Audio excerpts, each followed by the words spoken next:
Dans la maison de Dieu? C'est une abomination, ma mère dit. Que veux-tu dire par abomination? Préfères-tu qu'elle se promène avec une grossesse précoce? Hein? Qu'est-ce que les gens vont dire? Donna papa en retour. Es-tu plus préoccupé par ce que les gens diront ou tu te soucies vraiment du bien-être de ta fille? Je m'appelle Sammalima.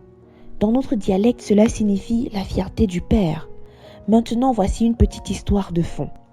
Avant de continuer avec l'histoire, n'oubliez pas de cliquer sur la cloche de notification afin de recevoir des notifications à chaque nouvelle histoire. Merci. Papa est pasteur et il a une congrégation d'environ 800 personnes. Depuis que l'église a commencé à s'étendre, il ne s'est vraiment pas consacré à nous. Maman et moi, bien sûr. Maman, d'autre part, a essayé de s'atteler au devoir de femme de pasteur. Comme vous pouvez l'imaginer, j'ai pris soin de moi à tous les niveaux, mis à part l'aspect financier. Mais voici le hic. Tout le monde s'attend à ce que j'ai tout compris de la vie, que je sois la fille idéale et un exemple. Mais tout ce que je veux, c'est être vue et écoutée par mes parents. Dans ma quête de réconfort, j'ai trouvé du réconfort dans les bras de mon petit ami secret. Personne ne le connaît et nous avons convenu de garder notre relation ainsi. De fil en aiguille, je suis tombée enceinte. Maman l'avait découvert et en avait parlé à papa. Je peux dire qu'ils sont tous les deux déçus de moi mais ne savent pas comment aborder le sujet. J'étais en haut dans ma chambre quand j'ai entendu la dispute en bas à propos de mon état. Sa vie, sa santé, son bien-être et son avenir sont tout ce à quoi je pense. C'est pourquoi se faire avorter est sa meilleure option maintenant. J'ai halté silencieusement quand j'ai entendu ce que papa a dit. Je suis restée silencieuse et j'ai continué à écouter. Elle pourrait perdre la vie. Non, rien ne va lui arriver. Je suis son père, son mentor et son pasteur. En tant que père, je dis qu'il est dans son intérêt de se faire avorter maintenant. En tant que mentor, je dis que l'avortement l'épargnera les opportunités manquées qui se présentent à elle. En tant que pasteur, je dis qu'elle ne perdra pas la vie. Mais, pas de mais, femme. Ma décision est irrévocable. J'ai une séance de conseil avec des fidèles ce matin, mais je vais prendre un rendez-vous avec le médecin de la famille. Pas un mot de cette discussion ne devrait parvenir à ses oreilles. Sur ce, papa attrapa ses clés sur la table et sortit. Maman est restée plantée au même endroit, dépassée. J'ai pris quelques bouffées d'air, question de prendre du courage avant de m'approcher d'elle. J'ai fait comme si je n'avais rien entendu quand je me suis approchée d'elle. « Hé maman, bonjour !»« Bonjour ma chérie, comment vas-tu? As-tu passé une bonne nuit? »« Oui maman, j'ai eu une nuit douillette. »« Oui papa. Désolé, il a une séance de travail avec des fidèles ce matin. Il rentrera à la maison après avoir terminé. »« Bon, d'accord. Dieu merci, c'est un samedi. Il ne prendra pas longtemps, j'ai ajouté. »« Oui, Samba. »« Oui, maman. As-tu des projets concernant le bébé? »« Pas vraiment. J'espérais que tu m'aiderais à le lever. Tu sais, ce sera votre premier petit enfant à papa et toi. Nous devons juste nous assurer que nous faisons les choses correctement. » Je pouvais lire la culpabilité sur son visage. Puis ses yeux se mirent à larmoyer. « Maman, tout va bien? »« Oui, chérie, tout va bien. Que prendras-tu pour le petit déjeuner? » Après avoir parlé, elle a changé de sujet.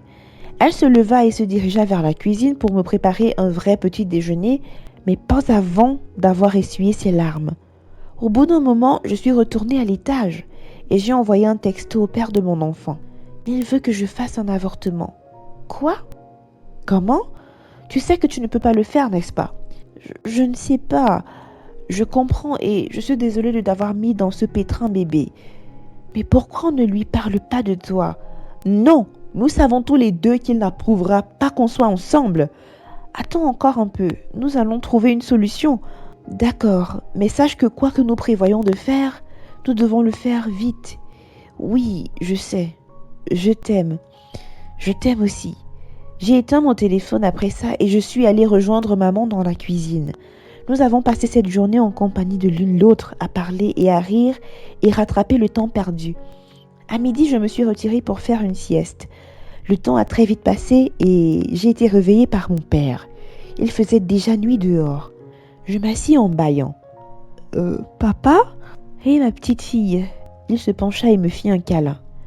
Comment s'est passée ta journée? Occupée mais productive. Est-ce que ta mère a discuté de quoi que ce soit avec toi? A-t-il répondu. Je secouai la tête. Chérie, j'ai besoin de te dire quelque chose, dit-il. Même si je savais déjà ce qu'il voulait me dire, je feins l'innocence. Il a fait une pause, puis m'a regardé droit dans les yeux. Chérie, tu ne peux pas avoir ce bébé. C'est un fait. Quoi? Je ne comprends pas. Tu as peur que ma vie soit en danger ou... Non, rien de tel. C'est juste que je suis un pasteur, ma fille. Que diront les gens s'ils découvrent? Le pire, c'est que tu ne connais même pas l'identité du père. Mais papa, je ne suis pas la première fille à tomber enceinte pendant mon adolescence. En plus, ce n'est pas comme si les gens s'en souciaient. Eh bien, je m'en soucie sans Malima. Je tiens à toi et à ton avenir. Tu as 16 ans et tu es mineur. Peux-tu prendre soin de toi? Sans ajouter à ça le fait d'avoir un enfant. J'ai tout préparé pour t'envoyer hors du pays. Mais pourquoi dois-je perdre le bébé avant de partir? Pourquoi est-ce que je ne peux pas simplement l'avoir là-bas? Parce que tu y vas en tant qu'étudiante et non en tant que mère célibataire. De plus, ce sera un internat. Pendant combien de temps vas-tu cacher ta grossesse avant que quelqu'un d'autre ne la découvre? À ce stade, c'est soit le bébé, soit ton avenir. Papa s'est dirigé vers ma fenêtre et s'est arrêté. Je suis restée silencieuse pendant un moment. Je n'avais pas de mots. Et si son père et moi voulions qu'il naisse? Pardon? Je croyais que tu ne connaissais pas son père. Papa, je ne voulais pas t'inquiéter davantage. Quel est son nom? Je suis désolée, papa, mais je ne peux pas te le dire. Papa m'a regardée pendant très longtemps, comme si j'avais soudainement développé 3 têtes. Je savais qu'il était déçu, mais ne pouvait rien faire pour limiter les dégâts. Alors tu me laisses pas le choix. Il est sorti de ma chambre, furieux. Que voulait-il dire par là? J'ai rapidement pris mon téléphone et passé un appel. À ce stade, envoyer des messages n'aurait pas fait l'affaire. Quoi que tu aies à faire, fais-le cette nuit. Papa a perdu la raison. Que penses-tu de t'enfuir? Quoi? Oui. Rejoins-moi à la fontaine à 22h.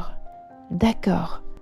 Il ne faut pas hésiter à ce sujet. Souviens-toi, ce n'est pas ton père. Il ne s'occupe que de lui-même et de la façon dont il préservera sa stupide renommée. Ces mots étaient douloureux, mais je savais qu'il avait raison. D'accord, à tout à l'heure. Je t'aime. Je t'aime aussi. Lorsque je mis fin à l'appel, je ne savais pas que papa me regardait à travers sa caméra de vidéosurveillance. J'ai rapidement jeté quelques vêtements dans mon sac, pris mon téléphone et me suis préparée à partir. Quand je suis entrée dans le salon, maman m'attendait avec un verre de jus et m'a demandé de les rejoindre. J'ai refusé, leur disant que je devais me dépêcher et brièvement voir mon meilleur ami. Elle a insisté et je me suis assise avec eux pour boire mon jus. Maman était celle qui parlait le plus. Papa est resté silencieux, regardant dans son verre. J'ai finalement fini mon jus. Je me suis levée et je suis partie. Peu de temps après, j'étais à la fontaine en attendant Rude Boy. J'ai composé son numéro pour la 5e fois. C'est alors qu'il a répondu qu'il était déjà là et qu'il pouvait me voir d'où il se tenait. Je l'ai repéré et nous nous sommes embrassés.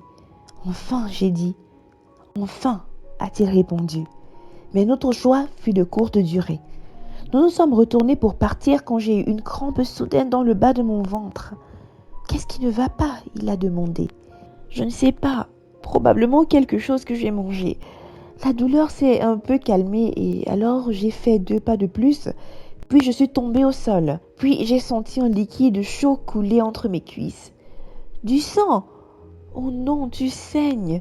Je ne pouvais pas lui répondre. Mon ventre me faisait tellement mal que je ne pouvais que gémir et pleurer de douleur. Rude Boy ne savait pas quoi faire. Il a crié à l'aide, mais l'aide ne semblait pas venir. Je perdais déjà tellement de sang. Mes paupières ont commencé à se fermer. Je pouvais à peine prendre conscience de ce qui se passait autour de moi. La dernière voix que j'ai entendue était celle de Rude Boy. « Bébé, je suis désolée, mais je ne peux pas rester ici. Je dois partir, sinon je serai retenue responsable pour ta mort. Je suis tellement désolée, bébé. Je t'aime. » Il embrassa mon front et déposa doucement le reste de mon corps sur le sol. Je l'ai senti s'éloigner de moi. À ce stade, je ne souffrais pas seulement de perdre le bébé, je souffrais de la trahison de Rude Boy. J'ai essayé d'imaginer ce que je dirais à Dieu si je mourais maintenant. Je me sentais tellement gênée que ce soit à cause d'un petit ami. J'aurais dû écouter mes parents. J'ai fermé les yeux et j'ai accueilli les ténèbres qui m'envahissaient. Puis environ 10 minutes plus tard, J'ai entendu de nombreuses voix crier mon nom. Même s'il semblait qu'elles étaient loin, mon espoir est revenu.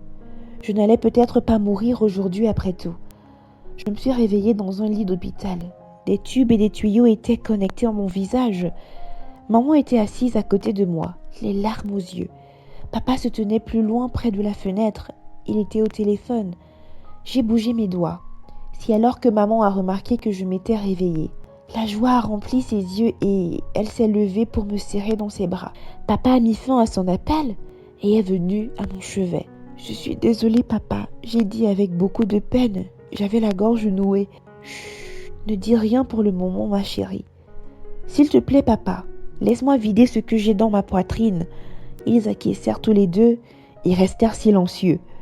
Je sais que vous m'avez adoptée. Oh, ma chérie, laisse-moi finir, maman. Je sais que j'ai été adoptée. Rude Boy m'a dit. Oui, mon petit ami. Désolé, ancien petit ami. Je savais qu'être avec lui était mal, mais je voulais seulement me rebeller un peu. Vous étiez tous les deux tellement concentrés sur l'église. Vous n'aviez pas le temps pour moi. Maman et papa se sont excusés d'avoir caché la vérité et ça se voyait qu'ils étaient désolés. Contrairement à Rude Boy, papa se souciait de mon avenir. C'est pourquoi il voulait l'avortement. Ma mère biologique était décédée à l'accouchement, donc papa avait peur que la même histoire ne se répète avec moi. D'autant plus que j'avais 16 ans. Et qu'en est-il de Rude Boy? La question me taraudait l'esprit. Il est actuellement en prison. Pas besoin de s'inquiéter pour lui, a déclaré papa. Chérie, récupère d'abord, puis nous pourrons répondre à tes questions plus tard. Je savais déjà que maman avait mélangé mon jus avec une pilule d'avortement. Nous avons passé cette soirée à renouer les liens en famille et à rire. Rude Boy était derrière les barreaux. Ma bourse était toujours d'actualité, et bien que j'ai perdu le bébé, j'étais heureuse d'avoir pu reconnecter avec papa et maman.